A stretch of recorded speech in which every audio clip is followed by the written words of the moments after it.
So number one, keep it short. You've got to be able to keep your messaging short, because when it's short, it's simple and clear.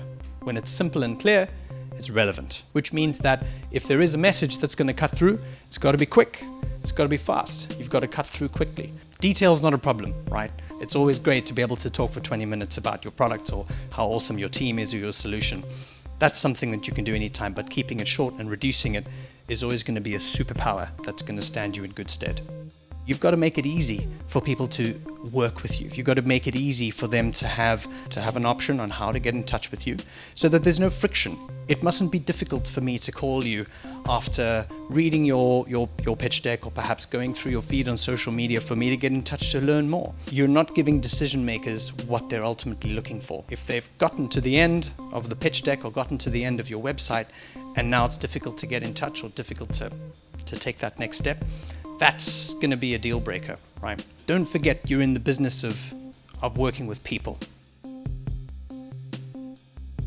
And the way that I've worked with entrepreneurs to really get them really comfortable and really confident with how they tell their story and being able to, make visible their passion and their credentials, it gets to the point where they don't need to sell. They don't need to sell anything, because ultimately what they're really doing is solving a problem. And the way that they solve that problem is, by being able to get at that insight with clarity. And once the insight is so clear, that problem is essentially solved. And the only next step is then to work with you as a founder or as a business in order to make that shift happen, in order to realize that insight.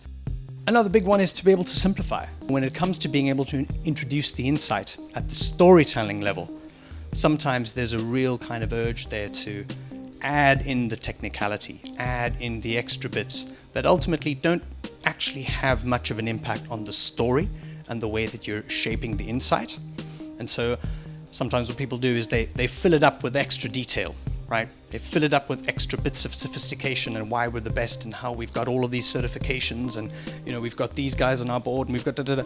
Those are just features. Those are just extra bits, right? They're not moving the insight. In fact, they can do a disservice to the insight because it's really just cluttering the clarity of what you're saying. Set yourself a kind of a rhythm and a format and certain channels that you will stick to. It's not necessary to have every single channel under the sun, because ultimately people are going to be able to find the information about you and the story that you're telling from the channel that's most active. It's good to pick 2 or 3, probably not more, certain channels and stick to those. Be consistent with those. The more consistent you are, the more recognizable your story and ultimately your brand will be. It'll be easier for your audience to get to know who you are and for them to start to understand that insight.